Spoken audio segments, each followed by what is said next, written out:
வணக்கம்.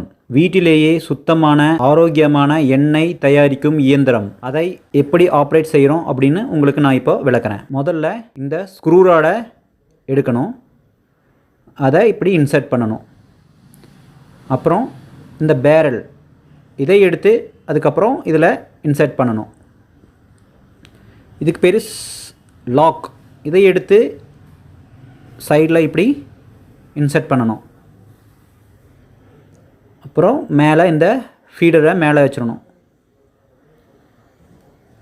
ஃபஸ்ட்டு அந்த ஹீட்டர் பட்டனை நம்ம சுவிட்ச் ஆன் பண்ணணும். அதுக்கப்புறம் அந்த டெம்பரேச்சர் கண்ட்ரோலர் இதில் நம்ம 90 டிகிரி வைக்கணும். அதுக்கப்புறம் 15 நிமிஷம் ஹீட் ஆகிற வரைக்கும் வெயிட் பண்ணணும்.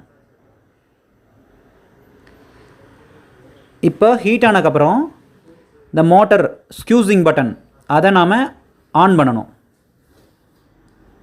கடலையை நம்ம இப்போ மேலே போடணும். இப்போ அந்த கடலை கிரைண்ட் ஆகுது. நீங்கள் இங்கே பார்க்கலாம், சுத்தமான ஆர்கானிக் ஆயில் நம்ம மிஷினில் இங்கே கீழே வருது. அந்த பக்கம் வேஸ்ட் கேக் வருது. பியூர் ஆர்கானிக் ஆயில் நம்ம வீட்லேயே தயாரிச்சுக்கலாம். 12 kg weight, 1 year warranty, good packing. நம்ம உங்கள் வீடு தேடியே இது கொரியர் பண்ணிடுவோம். ஆயில் மட்டும் இல்லை, நம்ம தேங்காயும் துருவிக்கலாம். அதுக்கு இதான எக்ஸ்ட்ரா அட்டாச்மெண்ட். ஃபஸ்ட்டு இதை இப்படி இதில் போட்டுக்கணும். போட்டுக்கிட்டு இந்த தேங்காய் துருவி எடுத்து இப்படி இதில் இப்படி மாட்டிக்கணும். மாட்டிக்கிட்டு இந்த மோட்டர் சுவிட்சை ஆன் பண்ணணும். ஆன் பண்ணி இப்படி வச்சோம்னா தேங்காய் அப்படியே பொடியாக உழுகிறதுக்கு ஆரம்பிச்சிடும்.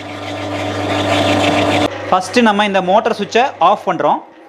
அப்புறம் இந்த ஹீட்டர் சுவிட்சை ஆஃப் பண்ணுறோம். அதுக்கப்புறம் இந்த ரிவர்ஸ் சுவிட்சு அதை ஒரு 20 செகண்ட் இப்படி நம்ம ஹோல்டு பண்ணணும். அப்போ தான் அந்த ஃப்ரண்ட்டில் போயிருக்கிற அந்த கழிவுகள்லாம் மறுபடியும் ரிவர்ஸ் ஆகிரும். அதுக்கப்புறம் அதை விட்டுட்டு நம்ம இந்த இதை எடுத்துக்கிட்டு நம்ம இந்த சைடில் இருக்கிற லாக்கிங் பட்டன், இந்த லாக்கிங் கீ இருக்கு இல்லைங்களா, அதை நம்ம எடுத்துடணும். இப்படி அதை எடுத்துக்கிட்டு நம்ம இந்த க்ளவுஸை வச்சுக்கிட்டு இந்த இதையை இப்படி எடுத்துக்கிறோம். எடுத்துட்டு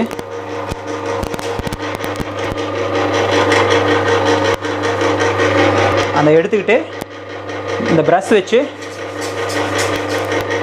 க்ளீன் பண்ணிக்கிட்டு அதுக்கப்புறம் இந்த ஆயில் அரைச்சி முடித்த உடனே மெஷின் ஹீட்டாக இருக்கும்போதே நம்ம இந்த பேரலையும் ஸ்க்ரூ ராடையும் க்ளீன் பண்ணி வச்சுக்கணும். நம்ம வேணும்னா தண்ணியில் கூட அந்த ஸ்க்ரூ ராடையும் பேரலையும் கழுவிக்கலாம். ஆனால் மெஷின் மேலே எந்த தண்ணியும் படக்கூடாது. அது ரொம்ப ஒரு முக்கியமான விஷயம். அப்புறம் கடலை ரொம்ப காயக்கூடாது. கொஞ்சம் ஈரப்பதம், அதாவது எண்ணெய் பதமான கடலை அப்படின்னு சொல்லுவாங்க, அதை உபயோகிக்கணும். எள்ளு காய போட வேண்டியதில்லை, தேங்காய் மட்டும் நல்லா காய வச்சு போடணும். ஸோ க்ளீனிங் ரொம்ப சிம்பிள் தான். தேங்க்யூ.